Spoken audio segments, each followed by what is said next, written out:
नमो नारायण मित्रों, आज हमारे साथ श्री राम अकबाल तिवारी जी उपस्थित हैं। राम अकबाल तिवारी जी मूल रूप से भदोही जनपद के ही रहने वाले हैं और राज्य के अथवा देश के उन्नतशील किसानों में इनका नाम आता है, क्योंकि एक किसान होने के साथ साथ एक कृषि वैज्ञानिक का भी गुण धर्म आप निभा रहे हैं। एक कृषि वैज्ञानिक के तौर पर इन्होंने गेहूं की 2 किस्में, एक WRCB1 और दूसरा WRCB2 नाम से इन्होंने भारत की पारंपरिक गेहूं की किस्मों को उन्नत किया है और किसानों हेतु उपलब्धता कराई है, जिससे कि हमारे खेतों का और किसानों का दोनों का कल्याण हो रहा है। आज हम पहले प्रश्न के रूप में इनसे यह जानने का प्रयास करेंगे कि किस अन्न का, किस खाद्यान्न का संबंध किस देवता से है, किस देवता द्वारा कौन सा अन्न हमें उपलब्ध कराया गया है। धन्यवाद। वैदिक अन्न परंपरागत जो हमको जीने के लिए मिला था जी, जहाँ तक हमने स्टडी की जी, भगवान विष्णु द्वारा जी, तिल मिला था,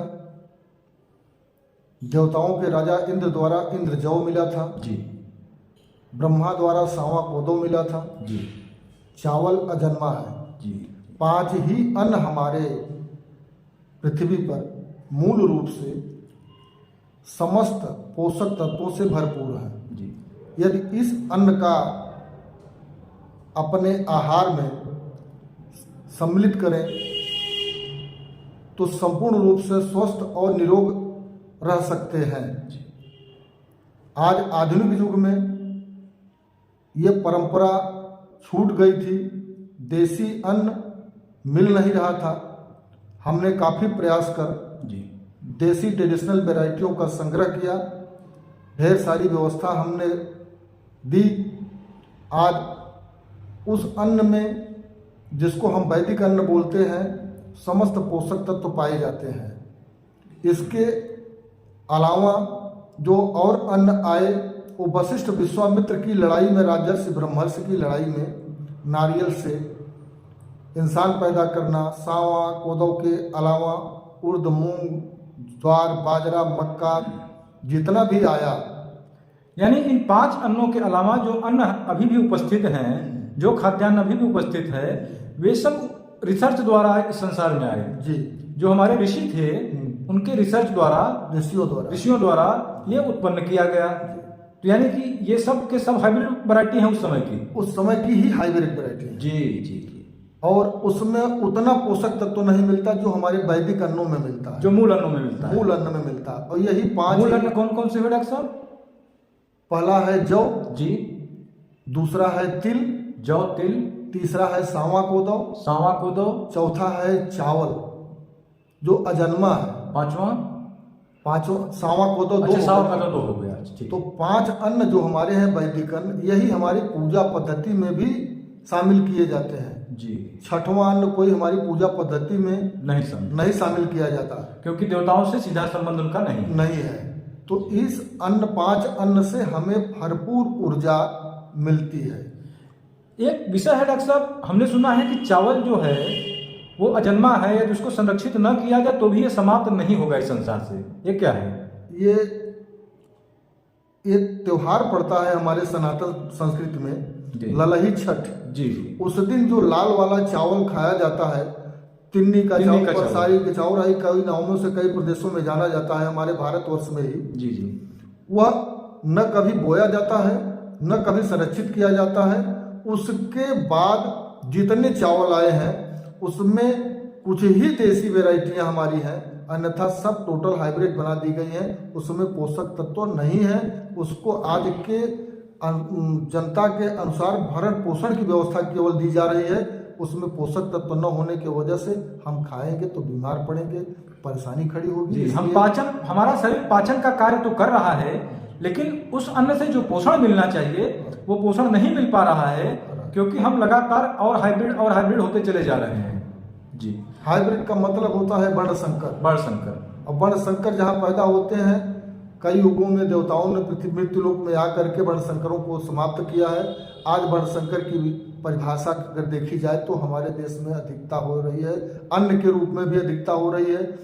जितने हाइब्रिड सब्जी हैं, जितने हाइब्रिड दालें हैं, जितने हाइब्रिड फल बनाए जा रहे हैं, जितनी सब्जियां बनाई जा रही हैं, सब हमारे लिए केवल एक दिखावा के रूप में है, न कि उससे हमें कोई पोषक तत्व मिल रहा है। जी, इन पर जो रिसर्च करने वाले हैं, जो काम करने वाले हैं, वो लगातार कैसे इसकी क्वांटिटी पैदावार बढ़ाई जाए ये देख रहे हैं। इसकी क्वालिटी कैसे इंप्रूव की जाए, इसमें पौष्टिकता कैसी बढ़ाई जाए, इस पर कोई काम नहीं कर रहा है। कोई काम नहीं कर रहा है। कुछ किसान जागरूक हुए हैं भारत में, और वो अपने लिए देसी अन्न और ऑर्गेनिक विधि से पूर्णतः बिना सिंचाई के, बिना खाद के तैयार कर रहे हैं, अपने लिए स्वस्थ हैं। लेकिन बाहर से जो खरीद कर खा रहे हैं, वह सही पूछा जाए लगभग हमें अनुमान है 90% लोग देसी अन्न, वैदिक अन्न नहीं मिल पा रहा है, वो अस्वस्थ हो रहे हैं। इसीलिए वो ज्यादा अस्वस्थ हो रहे हैं। ज्यादा अस्वस्थ हो रहे हैं। जी, एक प्रश्न और है डॉक्टर साहब कि आप लगातार किन किन अन्नों पर काम कर रहे हैं और उनको उन्नत बनाने का प्रयास कर रहे हैं? पहले 5 अन्न तो हमने आज 20 साल पहले से ही इसका चयन किया था जी कि ये वैदिक अन्न पहले देखा जाए। जी। इसके बाद जो हम खाद्य तेल खाते हैं, जो हम चना खाते हैं, चूंकि हमारे भोजन में विविधता होनी चाहिए, यानी दलहन और तिलहन। दलहन और तिलहन। जी। तो विविधता में हम यदि संपूर्ण रूप से विविधता बनाए रखेंगे तो हमारे स्वास्थ्य पर अनुकूल असर पड़ेगा, पर्यावरण पर अनुकूल असर पड़ेगा। हम पर्यावरण को भी सुरक्षित बचा पाएंगे, अपने को भी सुरक्षित बचा पाएंगे, अपने लोगों को भी सुरक्षित बचा पाएंगे। प्रकृति के नियम के अनुसार विविधता जैसे हमारे प्रकृति में आती है, उसी तरीके से हमारे शरीर का भी संतुलन बनाए रखना पड़ता है। विविध प्रकार के अन्नों से शरीर का पोषण और संतुलन दोनों बनाए रखना आवश्यक है। अब हम अपने शरीर का संतुलन बनाए रखेंगे, प्रकृति का भी संतुलन बना रहेगा। जैसे कि तेल की मात्रा हमें सीमित मात्रा में लेनी चाहिए। जी, एक बड़ा प्रसंग है डॉक्टर साहब, क्योंकि प्रधानमंत्री ये बोल चुके हैं कि जितना अन्न भारत प्रयोग कर रहा है उतना उत्पादित नहीं कर पा रहा है, एक कृषि प्रमुख राष्ट्र होने के बावजूद भी। इस बात की चिंता भारत के प्रधानमंत्री को भी है कि यहाँ कितना तेल खा रहे हैं लोग। तेल तो खा रहे हैं, लेकिन लिमिट के ऊपर जा रहे हैं जी। एक आदमी को 5 ग्राम के ऊपर तेल नहीं लेना चाहिए। लेकिन यहाँ जब कभी पूर्वज हमारे त्योहार पड़ता था तब पूरी या कोई अच्छी पकवान बनाकर खाते थे। जी जी, हमारे यहाँ सोहारी बनाने का जो कार्यक्रम था वो केवल और केवल कुछ विशेष त्योहारों पर, जिनमें भौगोलिक स्थिति हमारी अन्य ग्रहों के साथ एक विशेष होती है, उस दिन होता था। लेकिन आज पूरी पराठा लोग नित्य खा रहे हैं, जिससे कि तेल का कंजम्पशन इतना बढ़ गया है कि किसान उसे पैदा करके पूरा नहीं कर पा रहे भारत के लिए। उस दिन कढ़ाई में तेल घी डाल करके और हमको यह व्यंजन बनाने के लिए पूर्व में सनातन धर्म में वैदिक काल में उस देव की जिस देव के नाम पर उस दिन का त्योहार होता था, जिस देवी देवता के नाम पर, उनके सम्मान में वो कढ़ाई चलाई जाती थी, न कि अपनी जीभ संवारने के लिए। आज जीभ संवारने के लिए ज़्यादा कढ़ाई चलाई जा रही है, न कि देवताओं के समर्पित भाव को देखते हुए कढ़ाई चलाई जा रही है। न वो सोहारी बनाई जा रही है, न वो पूरी बनाई जा रही है। आज लोग खस्ता की कचौड़ी के लिए तरह तरह के केमिकल मिला रहे हैं, तेल और घी का उपयोग करते हैं आटे के साथ, जबकि हमने जो गेहूं की वैरायटी बनाई है, उस गेहूं के आटे से जो भी पूड़ी या रोटी बनाई जाती है वो खस्ता से किसी भी प्रकार से कम नहीं होती और डाइजेशन भी सही रहता है, स्वास्थ्य के लिए भी बहुत अनुकूल पाया गया। यानी कि जो मैदे से निर्मित गेहूं के पकवान हैं, उनको आप WRCB1 या WRCB2 के प्रयोग से बिना मैदा बनाए सीधे आटे से ही उसको उस रूप में परिवर्तित करके और उसका प्रयोग कर सकते हैं, जिससे आप बीमार नहीं होंगे और आपके पेट में मल नहीं जमेगा। दूसरा, आपके गेहूं की वैरायटी के विषय में मैंने सुना है कि उसमें ग्लूटेन की मात्रा भी काफी कम है।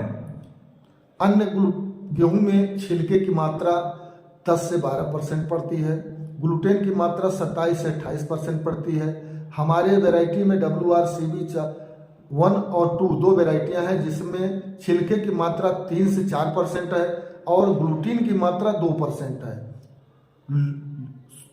शुगर बढ़ने के लिए ग्लूकोज और ल्यूकोड अन्य गेहूं में है, हमारे गेहूं में ल्यूकोड और ग्लूकोज की मात्रा नॉर्मल से भी कम, नहीं के बराबर है। तो बीच में जो उसका पल्प है गेहूं के बीच का, उसमें स्टार्च की मात्रा तो आएगी ना, जब अगर उसमें छिलके की मात्रा कमजोर पड़ेगी तो वो देसी वैरायटी का है, प्रकृति ने उसको इस तरह से बनाया था। जी। उसको हमने भी कुछ मेहनत करके इस तरह से बनाया, उसमें स्टार्च की मात्रा बहुत कम, छिलका 3 से 4% छिलका है बस, जिसको हम अपनी भाषा में चोकर बोलते हैं। और इसको यदि हम वैदिक रूप में खाना चाहें तो गेहूं और चना भिगा करके और उसको अंकुरित कर लें या मिक्सी में हम उसको गूंथ लें और उसकी रोटी बना करके अगर खाते हैं तो हमको संपूर्ण पोषक तत्व जो चोकर में हमारा निकल जाता है पोषक तत्व, वो भी हमको मिलना। यहाँ एक जानकारी का सुधार मैं करना चाहता हूँ कि बहुत से लोगों को प्रेरित किया जाता है कि गेहूं के चोकर की खूब मात्रा खाइए, उससे आपके स्वास्थ्य का कल्याण होगा। बिल्कुल ये गलती न करिएगा। जितने प्रकार के बीज हैं उनके ऊपर जो छिलके होते हैं उनमें एक विशेष बायोकेमिकल पाया जाता है जो उनकी रक्षा कीटों से करता है। उसमें कुछ जहरीले पदार्थ पाए जाते हैं और यदि उनको भिगा के रखा जाए, अंकुरित करा दिया जाए तो वह विष निकल जाता है उसमें से, जिसमें सबसे प्रमुख है मूंगफली, और यही हाल गेहूं का भी है। तो अगर इसके छिलके को भिगा के रखा जाए, अंकुरित करा दिया जाए, तब उसका आटा बनाया जाए मिक्सर में डाल के, तो उसमें से यह विष कम हो जाता है बहुत बड़ी मात्रा में। जी डॉक्टर साहब आगे बताएं। उस गेहूं की रोटी, उस चना और गेहूं की रोटी को भिगा करके हम मिक्सी में पीस करके अगर रोटी बनाते हैं तो संपूर्ण पोषक तत्व तो हमको मिलना शुरू हो जाएगा। और मोटापा है तो मोटापा दूर हो जाएगा, शुगर ब्लड प्रेशर है तो वो भी नॉर्मल हो जाएगा। साथ साथ जो हमारे यहाँ भोजन में नमक की व्यवस्था मिली पूर्वजों द्वारा, नमक कब आया, कैसे आया, चलिए इस विषय पे हम एक वीडियो बनाएंगे जिसमें आपको ये बताया जाएगा कि हमारे खाद्यान्न में ये नमक की पूर्ति कैसे हुई, किसने की, गांधी जी का कितना सहयोग है और आज हमारे अज्ञान का कितना सहयोग है, यह हम अगले वीडियो में आपको बताएंगे। नमक से होने वाले शारीरिक नुकसान के विषय में और जो दुर्बलता हमारे अंदर आ रही है, जो हड्डियों कमजोरी हो रही है नमक खाने से, और कितने प्रकार के रोग हो रहे हैं, इन सब विषयों पे अगले वीडियो में आपसे बातचीत की जाएगी। बहुत बहुत धन्यवाद आपका।